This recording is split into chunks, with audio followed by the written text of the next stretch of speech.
Mến chào cô bác anh chị và các bạn đã trở lại với kênh YouTube của Vành Khuyên. Cách đây 20 mấy năm lúc mà Vành Khuyên mới qua Đức á, thì khi đi giỗ nhà người thân, Vành Khuyên đã đem theo bánh bao. Làm cái bánh nó cũng nở xốp dữ lắm và nó thơm thì là thơm luôn. Nhưng mà đi đến đó thì muốn xấu hổ luôn, bởi vì cái bánh của mình nó vàng thiệt là vàng. Do là lúc đó Vành Khuyên không có biết sử dụng cái bột để giúp cho bánh trắng, thì qua đó Vành Khuyên mới học được cái cách làm. Và Vành Khuyên cũng đã có chia sẻ cho mình công thức và cách làm bằng bột mì đa dụng, hoặc là công thức và cách làm bằng cái bột bánh bao. Và để cho cái bánh trắng xốp mềm và thơm ngon, hôm nay Vành Khuyên lại làm thêm 15 cái để đem đi đám giỗ. Vành Khuyên chia sẻ đến cô bác anh chị và các bạn mình cái cách làm này. Mình thay đổi một chút xíu trong cách làm, mình sẽ cho ra cái bánh thiệt là ngon luôn. Và nó rất là dễ làm. Cái bánh này lúc mình tạo hình nó cũng dễ nữa. Và dù cho mình không có biết làm thì mình cũng làm được. Với cách làm chi tiết được chia sẻ trong video, từ làm bột nè, rồi cách bắt bánh, làm sao cho các cái múi bánh không có bị bung ra, và làm cái nào cũng như cái nấy. Cái cách làm nhân sao cho thiệt ngon, dù cho là mình không có đầy đủ nguyên liệu, mình để qua ngày cái bánh nó vẫn mềm. Cô bác anh chị em và các bạn quan tâm cách làm mới này thì bây giờ mình sẽ cùng làm. Ưu điểm của cách làm này đó là mình sử dụng ít men thôi. Men thì mình nên mua men mới, men instant hoặc là active đều được. Ở Đức chỉ có một loại men này thôi. Nếu mà men instant thì mình sử dụng ít hơn là cái men active, tức là men cần kích hoạt mình phải cho nhiều hơn. Mùa đông mình nên cho 7 gram, còn mùa hè thì mình cho 6 gram thôi. Mình ủ men như vậy thì nó mặn, nó dễ thành công. Cho vô một muỗng cà phê đường trắng 6 gram. Có thể cho sữa hoặc là nước đều được. Nếu có thời gian thì mình lấy sữa lạnh bình thường. Còn nếu mà mình muốn ủ nhanh thì mình lấy sữa ấm. Mình khuyên lấy 120ml. Tương tự là 120g bột mì. Bột mì càng trắng thì bánh bao của mình nó ra càng trắng. Sau đó mình cũng trộn lại cho thiệt kỹ luôn. Những cái hạt men nó tan ra. Có một số bạn làm nó bị hột hột nâu nâu đó là do mình trộn không có kỹ. Sau đó thì mình đậy lại và mình ủ từ 1,5 tiếng cho đến 2 tiếng ở nhiệt độ phòng, hoặc là mình ủ qua đêm 8 tiếng trong tủ lạnh. Lưu ý là mình đừng ủ lâu quá, bánh của mình nó sẽ bị mùi hôi men đó. Mình chờ bột nó nở lên gấp 3 cho đến 4 lần. Đây là cái loại bột mà mình khuyên sử dụng hôm nay. Mình có thể mua cái bột bánh bao Vĩnh Thuận này được luôn nè, hoặc là bột cây cải thìa. Bột cây cải thìa mình khuyên thấy ngon lắm. Rồi bột Lotus, tức là cái bột hoa sen. Những cái loại bột này nó cũng có một thời nó bị scandal, tức là nó bị có những cái chất mà không được cho phép Nhưng mà sau khi người ta đã chỉnh sửa công thức lại và người ta bán ở trên kệ thì mình hoàn toàn có thể yên tâm để mua. Bởi vì là được phép bán ở châu Âu.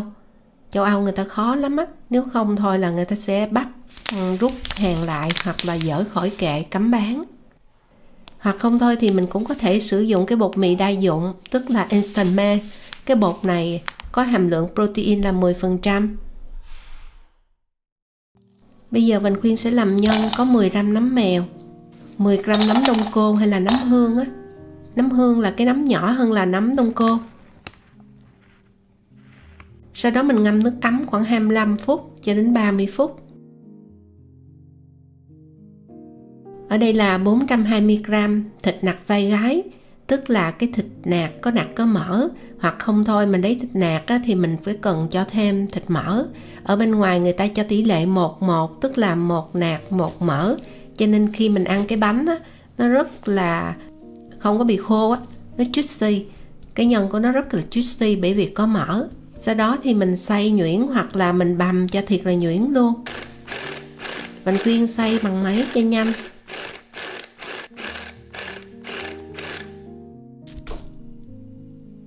Nhân mình có 100g hành tây, Vành Khuyên cũng xay luôn.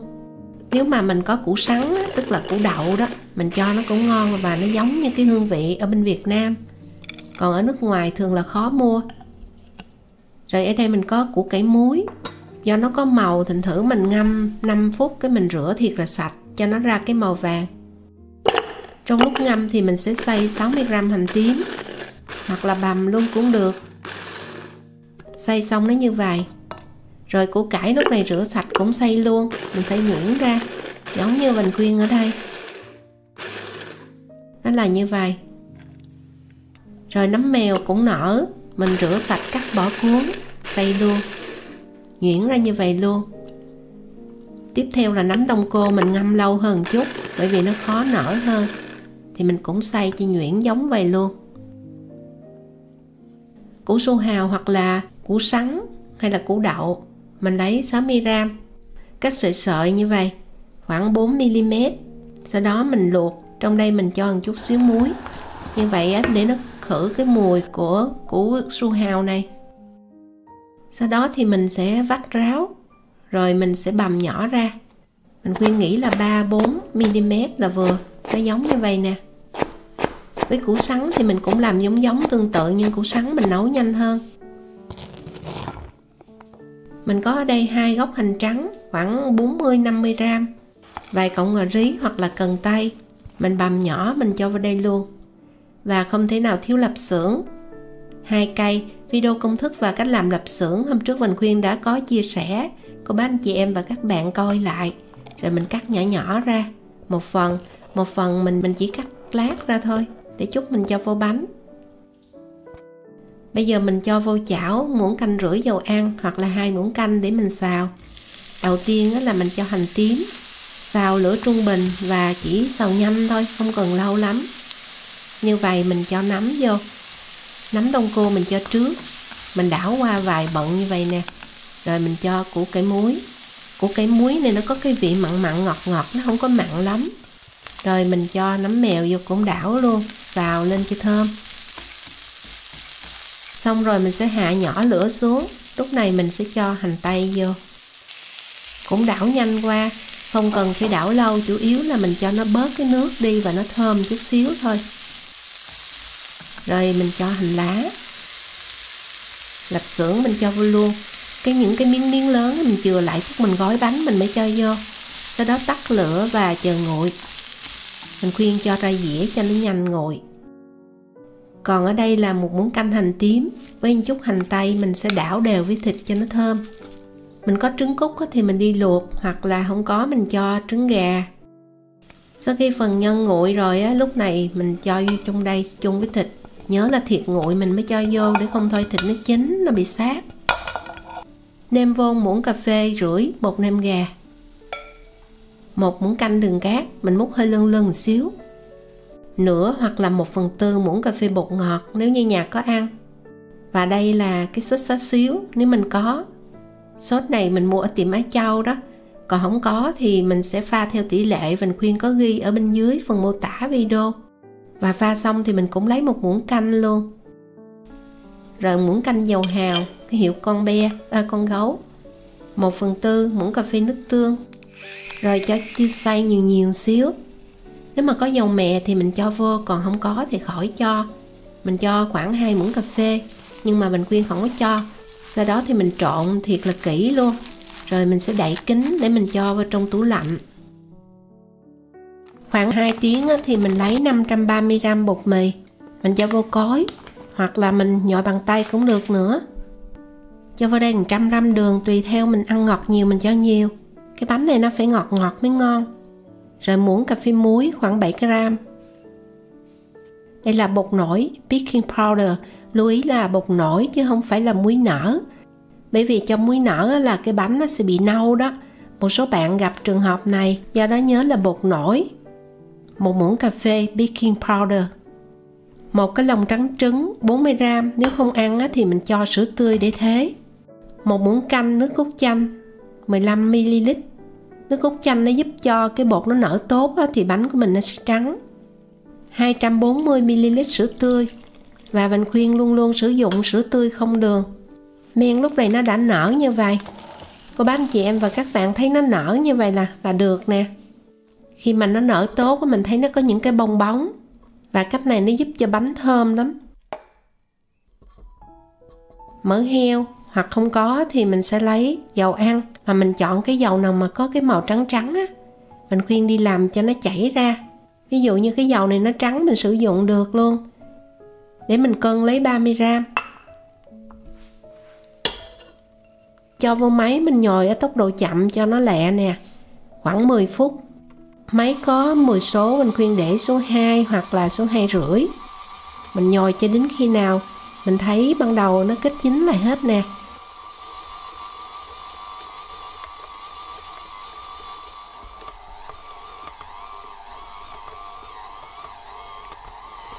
Bột mà nó cũ nó hút nhiều nước hơn đó.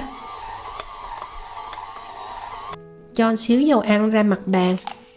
Sau khi nhồi xong là mình khuyên cân được khoảng 1,2 kg để 8g bột. Mình sẽ cho ra mặt bàn có dầu mình nhồi lại. Mình sẽ không có áo bột nữa bởi vì mình áo bột nó bị khô. Chia ra làm 18 cái, lấy từ 65 cho đến 66g một viên như vậy đó. Một viên bột là 65-66g. Sau đó thì mình sẽ vo tròn. Cách này mình khuyên đã có chia sẻ nhiều lần. Cô bác anh chị em và các bạn thấy cái bột nó mịn như vậy nè. Mình làm cái cách như sau. Sao cho cái mặt bột nó mịn á, nó phẳng và bóng. Mình cũng có thể đập.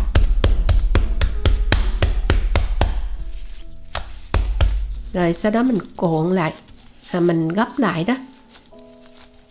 Miễn là cái mặt bên trên nó bóng. Rồi có thể mình để xuống mặt bàn mình vo cho nó phẳng mặt bột. Rồi mình mới đậy lại và để bột nghỉ khoảng 10 phút.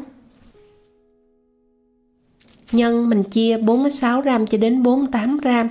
Hôm nay mình khuyên làm mang đi đám giỗ, thành thử mình khuyên cho nhiều nhân. Thường là mình khuyên làm có 40g thôi à. Cái mình gói lại cho lạp xưởng. Rồi trứng mình làm giống vậy. Cũng 18 phần nhân luôn. Cái lượng mình khuyên chia là vừa đủ nhân với lại đủ bột luôn á.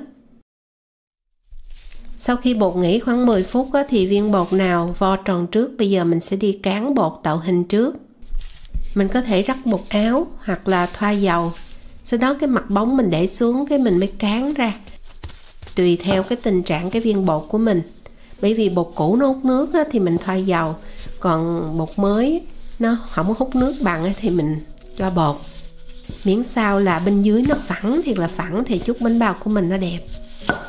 Mình cán ra cho nó mỏng sao cho được khoảng 14cm. Bởi vì cái mặt bánh mà nó phẳng á, thì lúc mình hấp ra nó bóng và nó mịn màng. Mình lấy cái cây cán bột mình lăn vô từ ngoài vô. Miễn sao là mình cán cho nó phẳng á, thì lúc sau cái mặt bột nó bóng. Nhân mình cho vô chính giữa và tạo hình bằng cách gấp bột. Cô bác anh chị em và các bạn theo dõi cái cách gấp bột của mình khuyên để mình làm nè. Hai cái ngón tay bên tay trái mình đẩy, rồi tay phải thì mình ghép, tùy theo mình thích cái nếp nó dày hay là mỏng. Rồi bây giờ một lưu ý quan trọng, cái chỗ nếp gấp cuối cùng mình khuyên làm thiệt chậm để mình nhìn thấy. Mình phải gấp như vậy thì nó mới không có bị bung. Thường khi là mình gấp luôn vậy là xong, nhưng mà hôm nay mình sẽ gấp từ từ. Tức là những cái nếp gấp lúc nãy đó, bây giờ mình phải nắm lên và mình kéo nó lên, cái mình miết nó như vậy. Rồi cho đến cuối cùng. Như vậy thì cái bánh nó không có bị bung. Còn không thôi mình hấp là nó bị bung. Rồi cuối cùng mình mới miết lại. Rồi mình để xuống bàn, cái mình tém cho nó chạy cao lên. Như vậy là xong rồi. Mình khuyên phải làm nhanh cho cô bác anh chị em và các bạn thấy á. Mình chưa quen thì mình làm chậm. Nếu mình chưa quen thì để xuống mặt bàn mình bắt cũng được. Hôm nào mình khuyên sẽ chia sẻ cho mình cái cách làm bằng khuôn. Cách đó cũng hay lắm.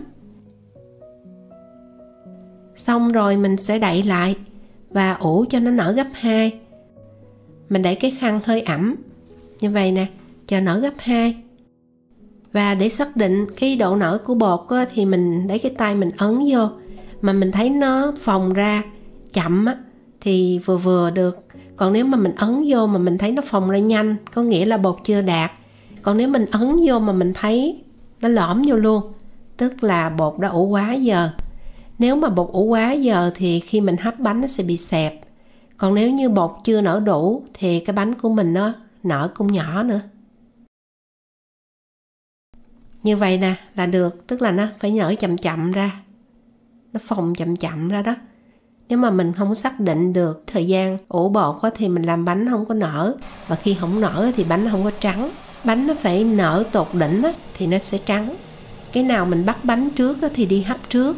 Tối thiểu là 1/2 cái nồi nước. Ban đầu mình để lửa lớn cho nó sôi, xong rồi bỏ cái sửng vô, cái mình hạ lửa xuống trung bình lớn. Tức là bếp 9 số, mình khuyên để số 7 hoặc là số 6. Xong rồi mình hấp 12 phút.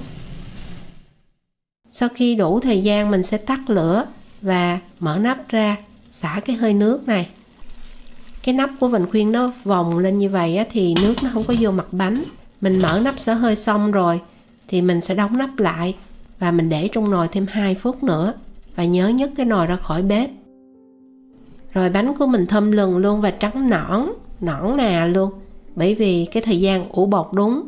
Cái bột bánh nó cũng trắng nữa, thành thử ra mình làm bánh trắng. Khi mà bánh nở đủ thì mình nhìn thấy cái mặt bánh nó căng ra. Bây giờ mình phải đậy lại để không bị khô. Mình đi hấp tiếp. Nhớ châm nước sau mỗi lần hấp, bởi vì thiếu nước là cái bánh nó sẽ bị màu vàng. Nếu thích thì mình cũng có thể cho thêm một muỗng canh giấm. Xả xong mình sẽ đậy nắp tiếp lại luôn. Đó, trắng nõn nè, thơm lắm luôn cô bác anh chị em và các bạn ơi. Rồi và như vậy là mình khuyên hấp luôn là 3 mẻ bánh xong luôn. Được 18 cái. Bánh nó không có bị bung mép và nó mịn màng như vậy nè. Cô bác anh chị em và các bạn thấy cách làm bánh bao này nó dễ hơn là những cách làm khác. Và cái độ thành công nó cao hơn. Bánh ra trắng xốp và thiệt là dễ thương luôn. Mình khuyên làm 18 cái giống như nhau. Cái nào cũng không có bị bung mép hết á. Trăm hay không bằng thấy quen. Hồi xưa mình khuyên làm cũng bung lắm á. Cô bác anh chị em và các bạn theo các bước mình khuyên chia sẻ và có bánh ngon cho gia đình. Cái bánh nó hơi còn ấm á, thì mình phải lấy ni lông folie. Mình đậy lại, mình gói cho kín lại không thôi á. Mình để cho nó nguội luôn á. Nó khô. Khi nó khô á, thì cái bánh nó sẽ bị cứng và nó không có ngon nữa. Đó, trắng thì là trắng luôn, phỏng phao luôn, mất rượt luôn á. Khi mình ấn bánh vô, mình thấy nó phồng ra, tức là mình đã làm bánh được xốp và thành công rồi đó. Nếu ở các nước khác mà không có cái bột như Vành Khuyên chia sẻ thì mình mua cái bột con gà trống, hoặc là ở Việt Nam là bột hoa ngọc lan, hoặc là hoa hồng đỏ, nó cũng trắng tinh luôn. Hoặc mình vô chợ Hàn Quốc mình mua cái loại bột của Hàn Quốc, nó cũng trắng lắm. Và cái bánh này đêm hôm qua Vành Khuyên làm đó. Bây giờ Vành Khuyên lấy ra để mà đem đi. Nhiệt độ phòng là 22 độ C, Vành Khuyên để ở bên ngoài luôn. Mở cái giấy ni lông folie ra, mình nhìn thấy cái bánh nó cũng phẳng mịn nè. Vành Khuyên sẽ bẻ ra 3 cái, còn 15 cái Vành Khuyên để đi tiệc đó. Ngon ghê chưa? Cái da nó phẳng mịn nè. Và các cái nếp gấp nó cũng rõ ràng như vậy. Tỷ lệ nhân với thịt nó cũng vừa lắm luôn á. Ngon ơi là ngon luôn.